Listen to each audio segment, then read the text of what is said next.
दोस्तों, आज की ये दिल दहला देने वाली क्राइम स्टोरी मुंबई के एक फ्लैट की है, जिसमें एक दोस्त ने अपने ही एक मित्र को 500 टुकड़ों में काट दिया। जी हाँ, पहले तो उस सीरियल किलर ने अपने दोस्त को मौत के घाट उतारा और फिर उसकी बॉडी के 500 टुकड़े किए। और इतना ही नहीं, उसका सिर पुलिस को आज तक नहीं मिला। तो दोस्तों, अगर आप हमारे चैनल पर नए आए हैं तो हमारे चैनल को जरूर सब्सक्राइब करें।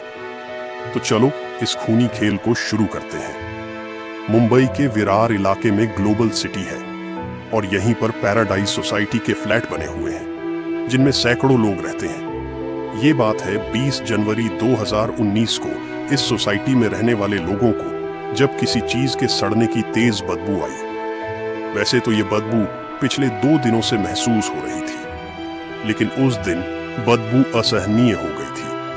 कई दिन से बदबू की वजह से लोग नाक बंद कर चले जाते थे। उन्हें यह पता नहीं लग रहा था कि आखिर बदबू आ कहां से रही है। सोसाइटी के गार्डों ने भी इधर उधर देखा कि कहीं कोई बिल्ली या कुत्ता तो नहीं मर गया, पर ऐसा कुछ नहीं मिला। 20 जनवरी को 11 बजे के करीब सोसाइटी के लोग इकट्ठा हुए और यह पता लगाने में जुट गए कि आखिर बदबू आ कहां से रही है। थोड़ी देर की कोशिश के बाद उन्हें पता चल गया कि बदबू और कहीं से नहीं बल्कि सेप्टिक टैंक के चैम्बर से आ रही है। किस फ्लैट की टॉयलेट का पाइप बंद है, ये पता लगाने और उसे खुलवाने के लिए सोसाइटी के लोगों ने 2 सफाई कर्मियों को बुलवाया। सफाई कर्मचारियों ने चेक करने के बाद पता लगा लिया कि सोसाइटी की सी विंग के फ्लैटों का जो पाइप सेप्टिक टैंक में आ रहा था वह बंद है। पाइप बंद होना आम बात होती है, जो आए दिन फ्लैटों में देखने को मिलती रहती है। सफाई कर्मियों ने जब वह पाइप खोलना शुरू किया तो उसमें मांस के छोटे छोटे टुकड़े मिले।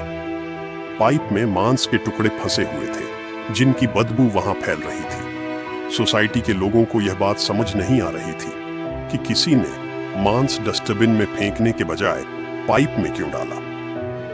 जब पाइप में मांस ज्यादा मात्रा में निकलने लगा तो सफाई कर्मियों के अलावा सोसाइटी के लोगों को भी हैरानी हुई। शक होने पर सोसाइटी के एक अधिकारी ने पुलिस को फोन करके इसकी जानकारी दे दी। सूचना मिलने पर अरनाला थाने के इंस्पेक्टर सुनील माने पैराडाइज सोसाइटी पहुंच गए। पाइप में फंसा मांस देखकर उन्हें भी आश्चर्य हुआ। उसी दौरान उन्हें उस मांस में इंसान के हाथ की 3 उंगलियां दिखी। उंगलियां देखते ही उन्हें माजरा समझने में देर नहीं लगी।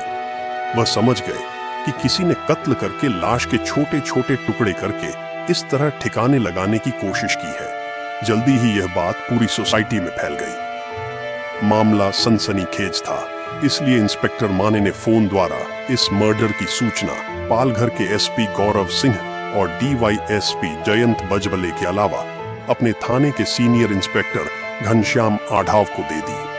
पुलिस कंट्रोल रूम में यह सूचना पहुंचने के बाद क्राइम ब्रांच की टीम भी मौके पर पहुंच गई। पुलिस ने मांस के सभी टुकड़े अपने कब्जे में लिए। पुलिस की समझ में यह बात नहीं आ रही थी कि जिसकी हत्या की गई है वह इसी सोसाइटी का रहने वाला था या फिर कहीं बाहर का।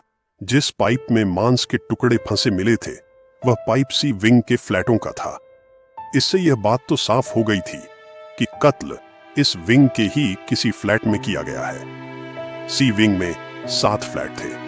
पुलिस ने उन फ्लैटों को चारों ओर से घेर लिया ताकि कोई भी वहां से पुलिस की मर्जी के बिना कहीं न जा सके। फोरेंसिक एक्सपर्ट की टीम भी बुला ली गई। वरिष्ठ पुलिस अधिकारियों की मौजूदगी में पुलिस ने उन सभी फ्लैटों की तलाशी शुरू कर दी। तलाशी के लिए पुलिस फ्लैट नंबर 602 में पहुंची।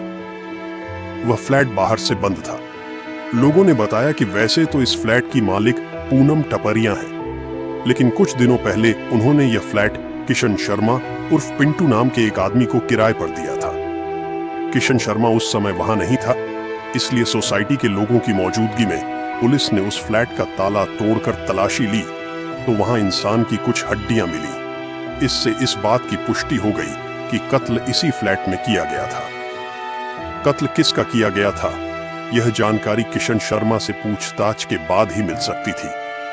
बहरहाल पुलिस ने मांस के टुकड़े, हड्डियां आदि अपने कब्जे में ली और थोड़ी कोशिश करके पुलिस को किशन शर्मा उर्फ पिंटू का फोन नंबर भी मिल गया था।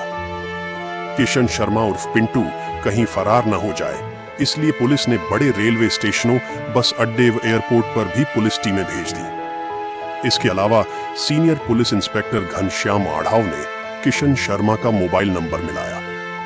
इत्तेफाक से उसका नंबर मिल गया।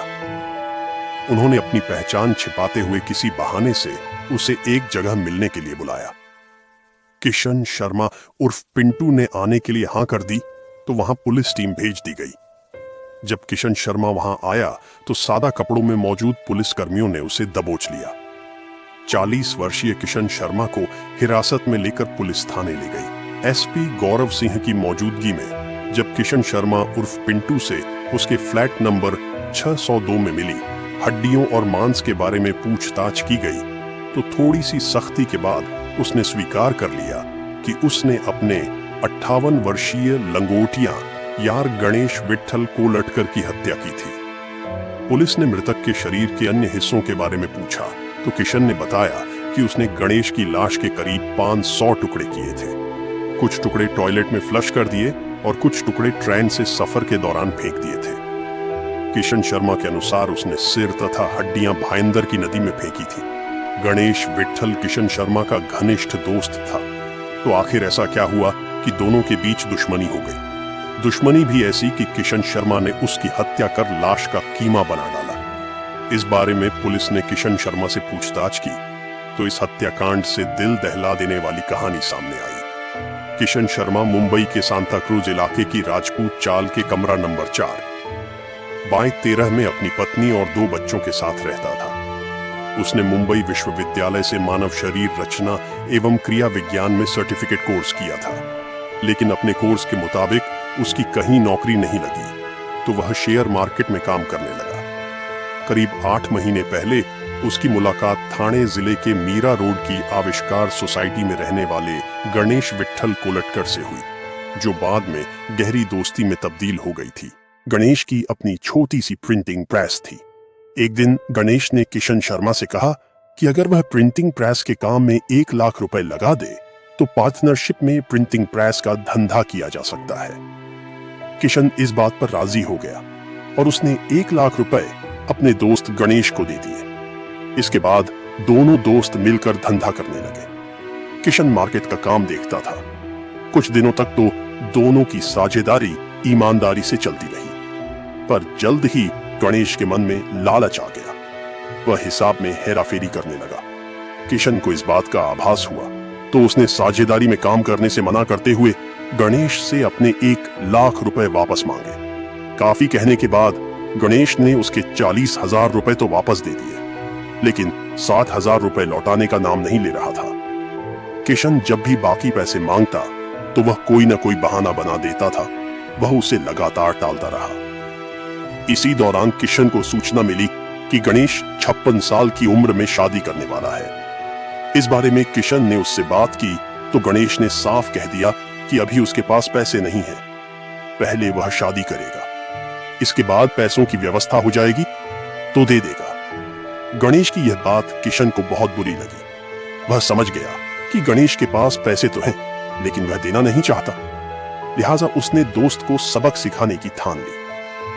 उसने तय कर लिया कि वह गणेश को ठिकाने लगाएगा। योजना बनाने के बाद उसने विरार क्षेत्र की पैराडाइज सोसाइटी में फ्लैट नंबर 602 किराए पर ले लिया। वह फ्लैट पूनम टपरिया नाम की महिला का था। किशन कभी कभी अकेला ही उस फ्लैट में सोने के लिए चला आता था। योजना के अनुसार 16 जनवरी 2019 को किशन शर्मा अपने दोस्त गणेश विट्ठल कोलटकर को लेकर पैराडाइज सोसाइटी के फ्लैट में गया। फ्लैट में घुसते ही किशन ने उससे अपने 7,000 रुपए मांगे। इसी बात पर दोनों के बीच झगड़ा हो गया। झगड़े के दौरान किशन ने कमरे में रखा डंडा गणेश के सिर पर मारा। एक ही वार में गणेश फर्श पर गिर गया। कुछ ही देर में उसकी मौत हो गई। गणेश की मौत हो जाने के बाद किशन के सामने सबसे बड़ी समस्या उसकी लाश को ठिकाने लगाने की थी। इसके लिए उसने assistant police inspector Ashwani Bidre गोरे की हत्या से संबंधित जानकारियां इकट्ठा की ताकि पुलिस को आसानी से गुमराह किया जा सके। उसने YouTube पर भी डेड बॉडी को ठिकाने लगाने के वीडियो देखे। उनमें से उसे एक वीडियो पसंद आया जिसमें लाश को छोटे छोटे टुकड़ों में काटकर उन्हें ठिकाने लगाने का तरीका बताया गया था। यह तरीका उसे आसान भी लगा क्योंकि वह मानव शरीर रचना एवं क्रिया विज्ञान की पढ़ाई कर चुका था। इसके लिए तेज धार के चाकू की जरूरत थी। किशन शर्मा सांता क्रूज इलाके की एक दुकान से बड़ा सा चाकू और चाकू को तेज करने वाला पत्थर खरीद लाया। फ्लैट पर पहुंचकर किशन शर्मा ने सबसे पहले गणेश विट्ठल कोलटकर की लाश का सिर धड़ से अलग कर उसे एक पॉलीथीन में रख लिया। इसके बाद उसने लाश के पान 100 से ज्यादा टुकड़े कर दिए। शरीर की हड्डियों और पसलियों को उसने तोड़कर अलग कर लिया था। वह मांस के टुकड़ों को टॉयलेट की फ्लश में डालता रहा। सिर और हड्डियां उसने भायंदर की खाड़ी में फेंक दी। कुछ हड्डियां उसने पॉलीथीन की थैली में भरकर ट्रेन से सफर के दौरान रास्ते में फेंक दी थी। उसका फोन भी उसने तोड़कर फेंक दिया था। उधर गणेश विट्ठल कई दिनों से घर नहीं पहुंचा तो उसकी बहन अंधा गोखले परेशान हो गई। उसने भाई को फोन करके बात करने की कोशिश की लेकिन उसका फोन बंद मिला। फिर वह 20 जनवरी को मीरा रोड के नया नगर थाने पहुंची और पिछले 4 दिनों से लापता चल रहे भाई गणेश विट्ठल की गुमशुदगी की रिपोर्ट दर्ज करा दी। पुलिस ने किशन शर्मा से पूछताछ के बाद गणेश विट्ठल का सिर बरामद करने की कोशिश की लेकिन वह नहीं मिला। अंत जरूरी सबूत जुटाने के बाद हत्यारोपी किशन शर्मा को कोर्ट में पेश कर जेल भेज दिया गया। पुलिस मामले की तफ्तीश कर रही है लेकिन सिर आज तक नहीं मिला।